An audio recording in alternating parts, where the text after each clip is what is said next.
Welcome to When I Fell in Love with Hip Hop STL. I'm your show host, Israel Picasso. We tuning live from St. Louis, Missouri. Today's guest is, can you tell them your name and where you from? Man, Reggie Wright Jr. from Compton, California. Yes. Okay. How was it for you growing up in Compton, California? What type of things did you experience? Man, it was beautiful.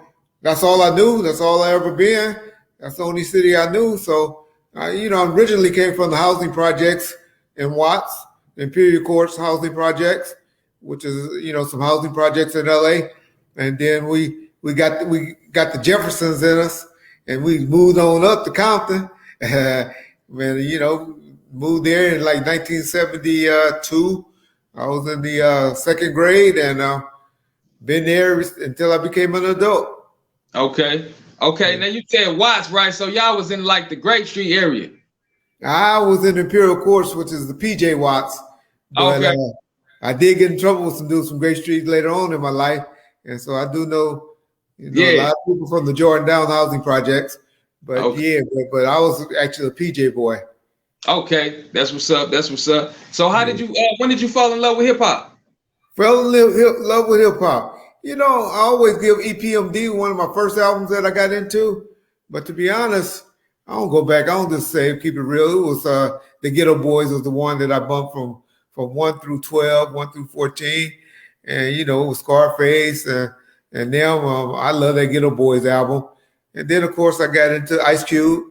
He was coming with those videos. It was a good day and all of that. And then got into Ice Cube videos. And then, of course, Snoop. Okay. Snoop is still my favorite artist to this day, even though I'm always talking bad about him. Oh, okay. Yeah. So how did you become security for Death Row, man? What happened on that was me and Sugar, we grew up together. We went to elementary, junior high, and high school together. And I was a cop. My father was a police officer. And, we all want to be like our daddies growing up. Yeah. And so I went that way for a minute. And I got injured and messed up my ankle in a traffic accident. And I was already doing some moonlighting and over there for Sugar at Death Row. And then he started blowing up. His company started blowing up. And he brought me along and showed me the way to be an entrepreneur. Okay. A security company. So to say I was security, I wasn't really security, but I hired security guards for the company. Okay.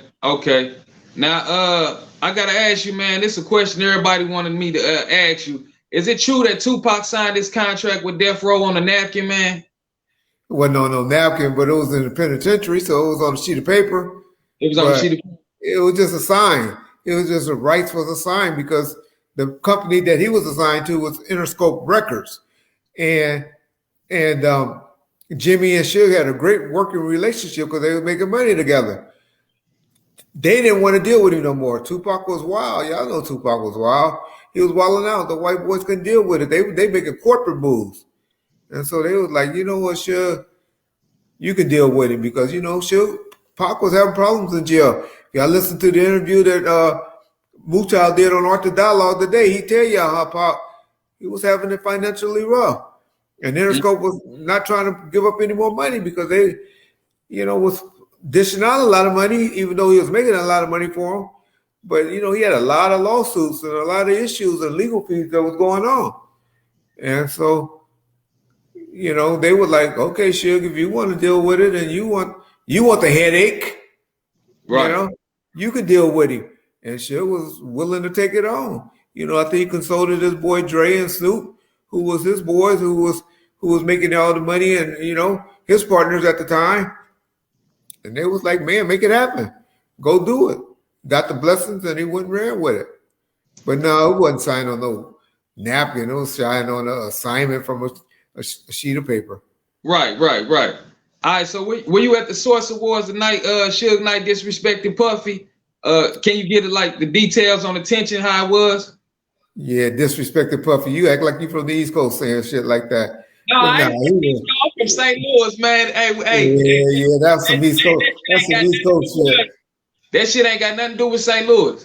Hey, like you said, like Dave Mays even said, If y'all go listen to the interview to Dave Mays, who was the owner with Benzino or Other Source magazine, he said Puffy tapped that Suge first in that interview. A lot of people don't like to talk about that. And so Suge got up there being who Suge was, but he was mainly showing Pac that he was riding for Pac. Because you got to remember, Pac sitting in prison. Y'all don't know how it is when niggas sitting in prison and he can't fight a war himself. And Suge and him have met about 3 or 4 times, and he telling him how he hating Pac and Big right now for whatever reason, right or wrong. This is when Tupac had got shot the first time, right? This was after he got shot, at the studio. So for whatever reason, Pac believed that Big and Puff had something to do with it, which we find out, Jimmy Hinchman is the one that did it, trying to prove a lesson to Puff and Big, trying to show them that this dude from the West Coast, this boo Tupac that y'all look to ain't shit. And, that was his way of trying to show them that I'm the man out there in New York. Is how Jimmy Hinchman was trying to prove a lesson to him or prove a point to him. But Pac hearing all this in jail, well, people don't know, they ain't never been to jail before. If niggas in jail hear stuff on the streets before niggas on the streets hear stuff. I don't know how that worked, but that's facts. Y'all talk to anybody that ever been to jail, they be like, oh yeah, I already heard. You call them, be thinking you giving them breaking news, they be like, yeah, I heard that. But this is what really went down. So Pac hearing all of this while he's sitting in jail, and he hearing things that's going on, and he felt a certain way, and so Suge was just showing Pac that he was riding for him. Nigga, you want to be with us?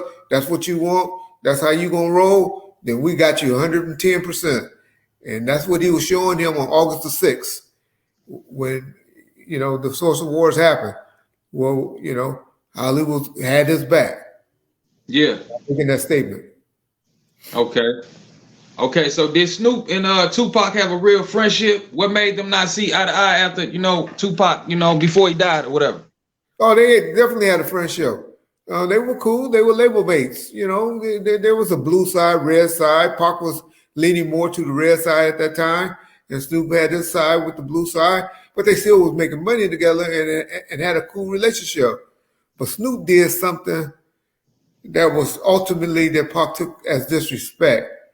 And he got on the radio with this DJ jockey out there named Angie Martinez that was real popular.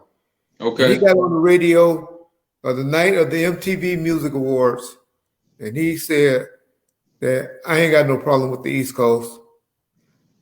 I'll do a song with Biggie and people on the East Coast. And Pac took exception to that. Like, I'm riding and banging on them. These niggas just shot at your fucking trailer. Yeah. And now you telling us that you cool with them and all of that, and you won't be saying that with us.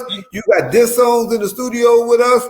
He felt like Snoop was tucking his tail. That's what Snoop was just being a politician. Because if y'all know anything about Snoop, that's what Snoop is. Snoop is trying to be. He show a lot of love. I ain't gonna lie. Cuz show a lot of love. And so Pac took offense to that. You tell me off camera, you tell me one-on-one, Reggie, this is how I really feel about something. Then I got to respect that. That's real. But don't go put it out there in the universe, and then I hear about it that way, and I'm supposed to be your boy. That's how Pac took it, bro. Yeah. So is it true that Tupac got into an altercation with Corrupt and Nate Dogg? It was something that happened we was at a video shoot for Danny Boy in Cabo. Okay. And when you got alcohol involved and people being around and stuff like that, niggas get mad at each other all the time. Mm-hmm. But all Nate Dogg was, because Nate Dogg was a writer in their crew, he was just like, I'll take that fade. You know, Corrupt too small, he can't take that fade, but I'll take that fade. It got worked out. It went away, but that's all that was. Yeah. Okay.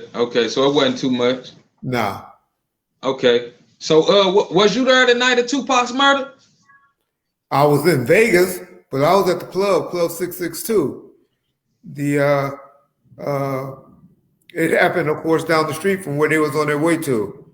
So no, I wasn't there. Okay. So what made Tupac punch Orlando Anderson, man? That's just Pac being loyal to who he with. You know, they went over there. This was a dude that they saw that was from the other side. But that ain't nothing. There was a whole bunch of niggas in there from the blue side. You see them all over, you know, when you're out in events like that. But he was also a guy that had attempted to take a chain from Trayvon Lane, who was with Pac about a month or two prior to that. Trayvon go and alerted his big homies because everybody's standing around in a circle.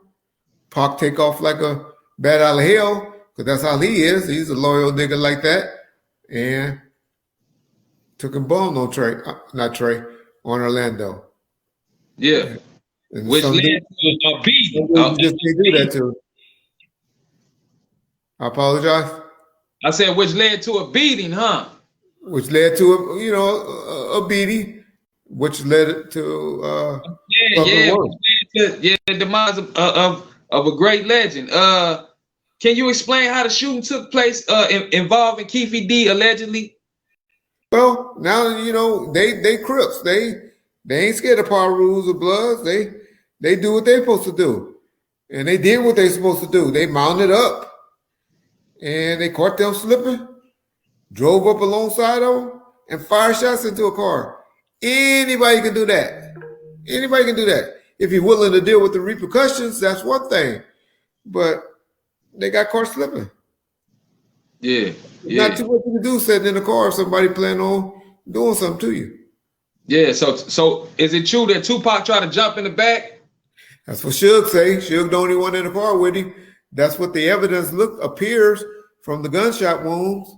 So we can only believe what Suge's saying and the evidence of the gunshot wounds. Right. So and Suge got hit too, or is Pac the only one that got hit? Suge got a little cut, a little graze on his chest and upside his head. Now it could have been fragments. It could have been pieces of metal. Who knows? But all that did happen. He was in the car with him when it happened. Man, that's crazy. That's crazy. So how was Keefe D able to tell the police he was in the car to kill Tupac and not get arrested? That nigga going to jail. Y'all keep it up. Keep listening. Stay tuned. Those niggas, they knocked on my door a few weeks ago. They knocked on other people's door. They done contact and reach out trying to get the Suge. They went to Keefe D house to try to talk to him. He's going to prison. He done ran his mouth too much. Y'all go listen to Bomb First. I'm explaining everything on there on interviews over there on Bomb First. And y'all can hear Greg Katie's, because y'all gonna say, oh, he got a immunity agreement. Number one, he ain't got no immunity agreement. But number two, he's talking outside what they call a proffer agreement. But y'all let Greg Katie's explain that to y'all on the proffer agreement. And y'all see, before the end of this year is up, that nigga be in prison. Well, he'll be arrested. So was Orlando Anderson's murder retaliation to Tupac murder? No. Okay. Drug related, gang related, Compton shit. Okay, it was some Crip and Blood shit. Crip on Crips. Crip on Crip. Nigga ran out of the back door on them with some drugs and without paying them. Yeah, I heard it was some keys or something. It was only about $7,000 to $10,000 worth of work, but it's work. Okay. But and it's my work. You know what I mean? Yeah. You don't take from nobody. Because then if one person get away with taking stuff from you, then everybody do you like that. That's real. That's real. You got to stand on your 10. Okay, so you say the LAPD. Some people say the LAPD was involved, and there's been a lot of cover-ups through the years. Is it true? Idiots, white boys. Y'all want to listen to them? Go ahead. Keep D telling y'all what's up. So people want to listen to that, believe that, go ahead. Yeah. That's stupidity. That's conspiracy. That's motherfuckers that believe in UFOs and shit. Yeah. Okay. Now I got. You said what? I say we can't stop that. Idiots gonna be idiots. Yeah, you can't stop what you can't control. You definitely can't do that. Why do you think Tupac's murder weapon was found in Compton's backyard all these years later? Shit, I don't know. Niggas turn on each other. I don't know. That's some homeboy stuff. Those niggas was each other friends. It hasn't been proved to be his gun weapon, his murder weapon yet, though. I believe that's the new evidence that have been discovered to make Vegas PD start knocking on doors again. That they done did some better ballistics on that gun and found out that that was the gun. But you had one set of ballistic experts saying it was. Then you had another saying it wasn't. Now they knocking on doors again. I think it's something up with that gun. Other than PPD just running his mouth too much. Yeah. That's why I was gonna ask you. That's why you implied PPD on that.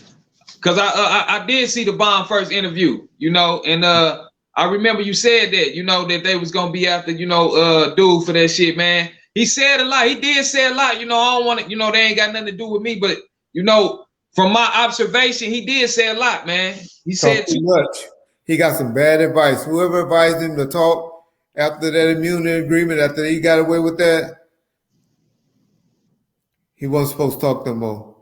Yeah. And he got some bad advice, and then he got more comfortable and more comfortable and more comfortable, and now I think he done fucked up. Yeah. Man, so you recently was incarcerated yourself, man. Like, what happened with that? And you also beat COVID, man. I want to say, man, that's a blessing. Man, it's a blessing. I'm still recovering. I'm still a little fucked up, but it's all good. I'm getting better. Last year, this time, I couldn't even do this, so yeah. I'm blessed. Yeah. Last year, this time, I was like this, on a ventilator, messed up. But so, yeah, I'm good with the COVID. The prison thing was, hey, man, out here in California, marijuana was the booming business. Yeah. I messed up. I let some shit go out of the state of California instead of making it stay in California. And it went across state lines.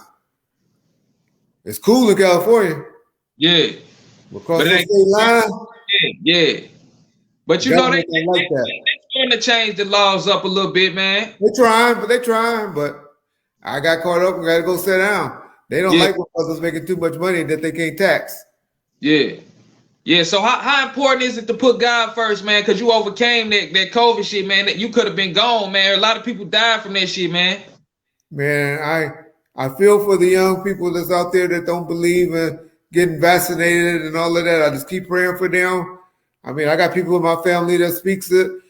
Forget vaccination. I'll be like, but man, if you've been through what I've been through and going through, I don't want to see nobody I love going through this like this. And so all I can do is tell people, hey, bro, it's real. It ain't no joke. It's lingering. I still get out of breath. I still can't do things that I used to could do that I took for granted. That's why I was late for this interview with you, because I got people that got to come help me to get situated and stuff and get myself clean right.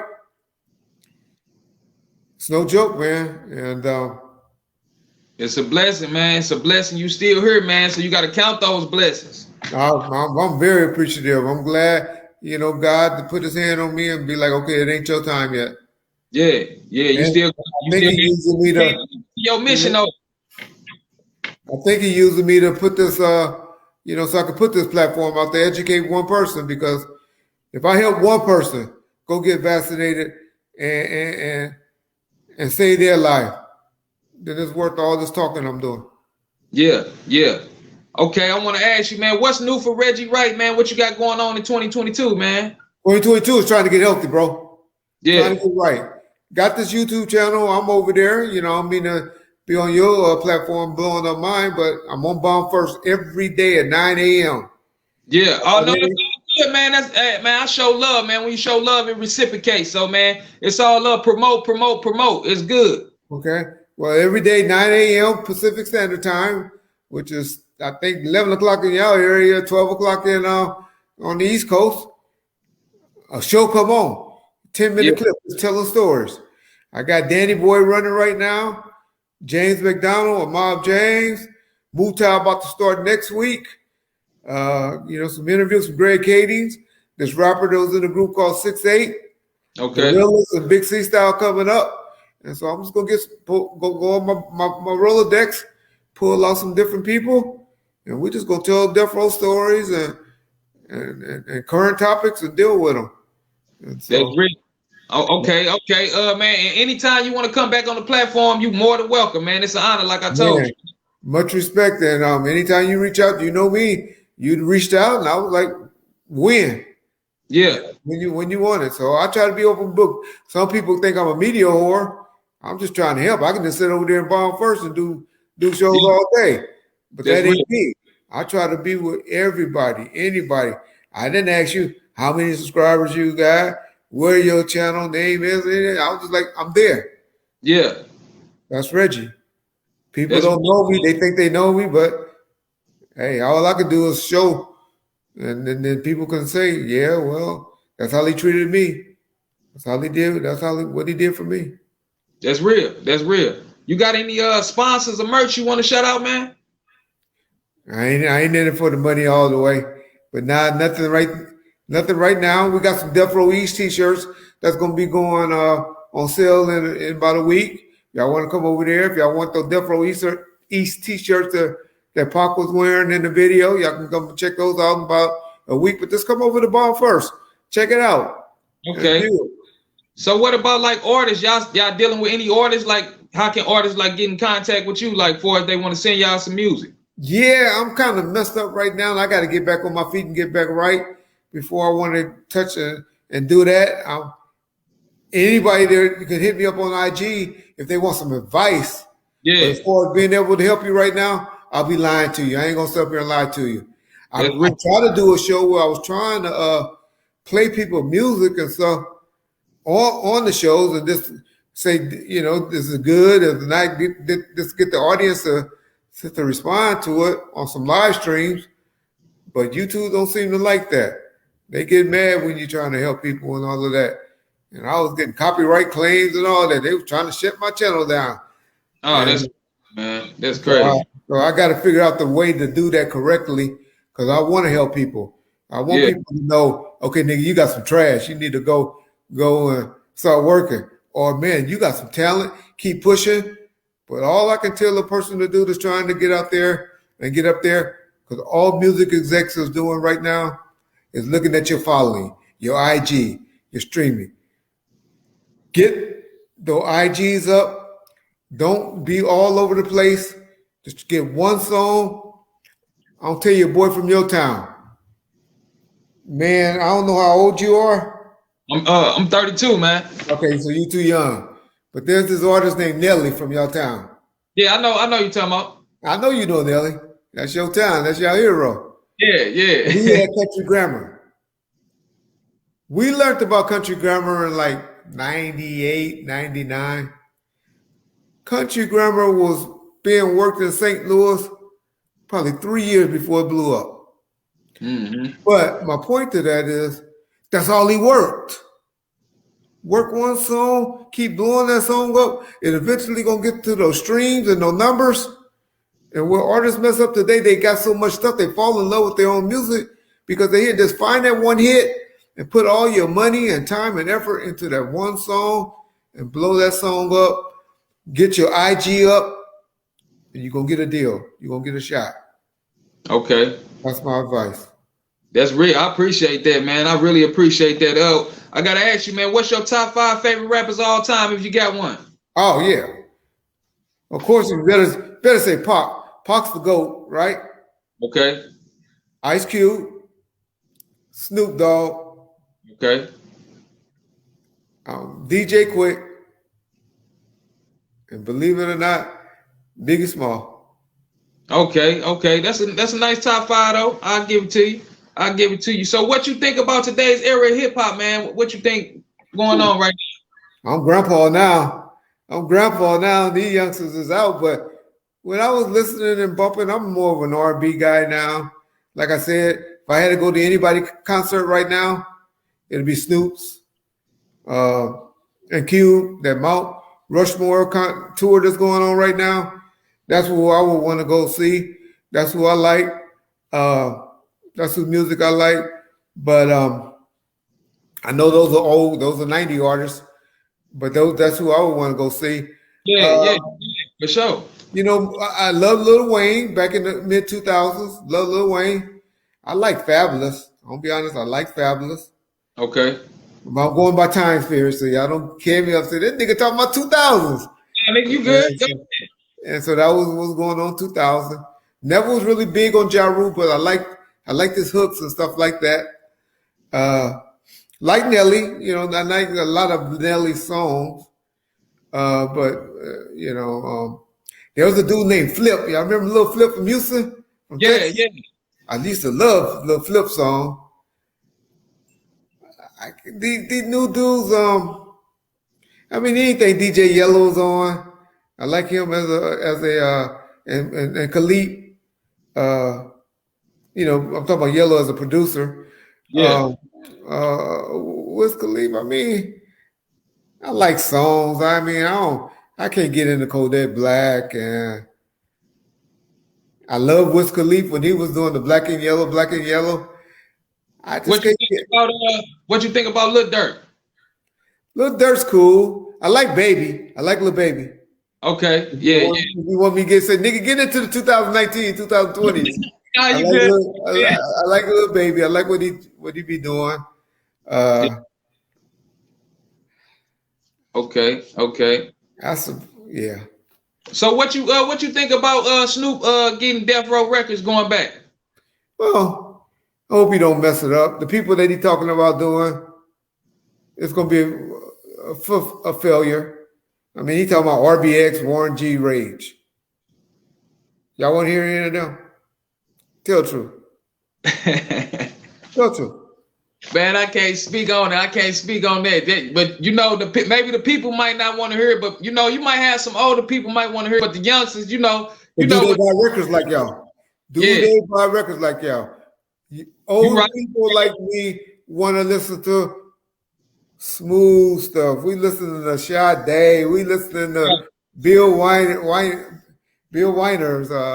We go to Charlie Wilson concerts now. We still want to see our boy Freddie Beverly, even though he can't say no more. We want to see him close our concerts. Right. That's what we spend our money on. Right. You be you jamming that Johnny Taylor? Johnny Taylor cool. Yeah. But I'm more, Charlie. I love Charlie in concert. I love Mary J in concert. Okay. That's the people I'm gonna go spend my money on. I'm not gonna go spend no money. I might go check out Too Short. E40. I love 40. Yeah. I'll go watch 40. But hey, I'm sorry, y'all. No, you good. Little Baby and them ain't getting none of my money. And that's the best one out, in my opinion, is Little Baby. I ain't mad at you. So, man, what advice can you give to the youth for us, like, man, staying consistent, man? What you feel about consistency and how it creates your legacy in this game? Well, keep grinding. Just stay out there. Stay who you are. Don't be switching up. Don't try to rewrite history like our boy Snoop doing. Just stay you. Just keep grinding, man. Just keep grinding. God first. Yeah. Keep God first. Family after that. And just, man, just work, man. It ain't nothing wrong with getting up, going to McDonald's, Walmart, In-N-Out, or whatever to make that dollar. Just keep making an honest dollar where you ain't got to be worried about looking over your head, over your neck all the time, worrying about the law and stuff. That's real. That's all I can say, man, is keep everything above board. And because I done had millions of dollars, and I done lived off a job making $70,000.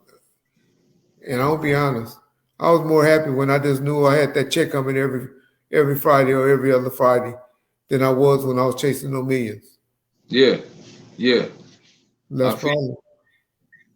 All right, I got one more question before we get out of here, man. I gotta ask you this, man. What do you say to the Tupac fans that feel like Tupac faked his death? He's still alive. Yo, idiots.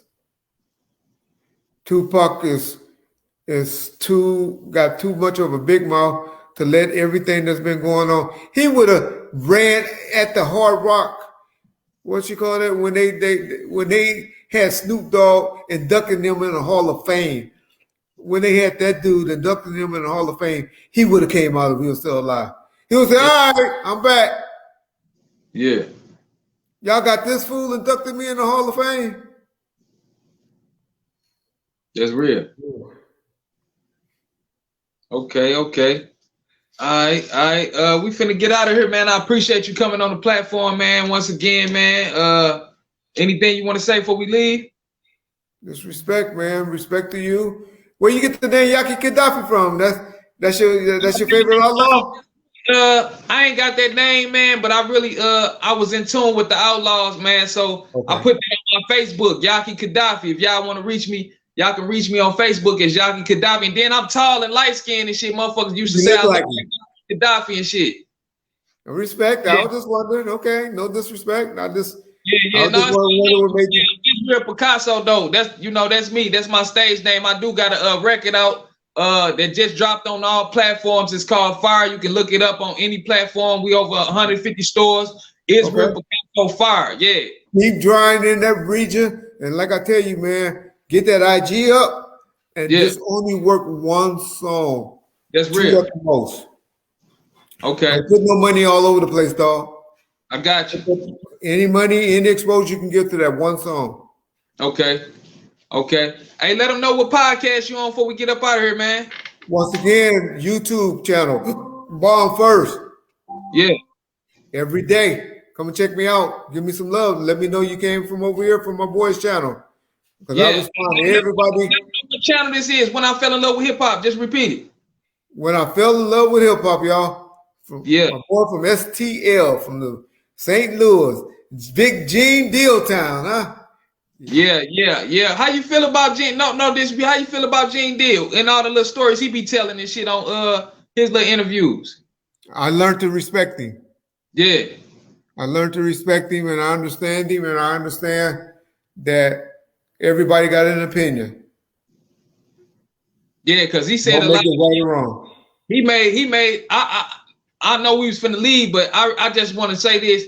He made me think that Puffy had something to do with this shit. Like how he was saying, like, yeah, shit, I don't care if Tupac gotta die, Suge gotta go to jail. I was like, damn, shit. Well, you gotta remember where some people's motives come from sometimes. And Puffy smashed on a lot of things that he had in the works. Okay. And he feel like he blocked him. So I'm not here to bash Gene. I'm off that page. I ain't on that either. I ain't on that. No, and I'm not saying you because I used to do that, but I'm just saying I'm not here anymore to do that anymore.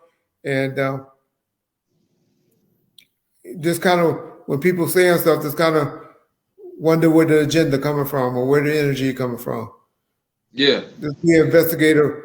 Just be an investigative reporter versus not talking about you. Just saying investigate things and know where it's coming from. Then just take things that Reggie say or anybody else say as facts. Wonder what's really behind that when somebody's speaking negative on somebody. And I get it. I mean, I do it all the time. But I really think a lot of that energy come from because he blocked a lot of things and he could have reached back and helped him. And he's disappointed with them for doing something when he could have helped one of his friends out. And he knows all the people that Puff done shitted on. And so that's why he feels the way he does about Puff. Yeah. So what happened with what happened with Tupac and the Nas confrontation, man? Was that true that what Snoop had said, man? He said like Nas was finna get on Tupac now? Not at all. Those dudes from Jerseys was there just as deep. And we had Death Row people with us just as deep. Those niggas shook hands and hugged it out. And talk and worked it out like grown men supposed to do. Yeah. So is it a reason why Pac still dissed him on the Illuminati? Well, it wasn't that. It was on Against All Odds. We were supposed to took that off. Against All Odds, hoping my thug motherfuckers know. Yeah, I'm here. Yeah. I was supposed to have been taken off. Okay. Respect. That night, right after that conversation, told Suge that when I get back to the studio, I'll re-record that verse. But Okay. 3 or 4 days later, we all know what happened. Yeah, man. Rest up, Pac, man. Rest up, Pac, man. Rest up, Afeni Shakur. Free Matula Shakur. They still trying to hold that man down. Shit. It is what it is, man. I appreciate you coming on the platform once again. This is Israel Picasso from When I Fell in Love with Hip Hop. We out of here. Peace. Peace.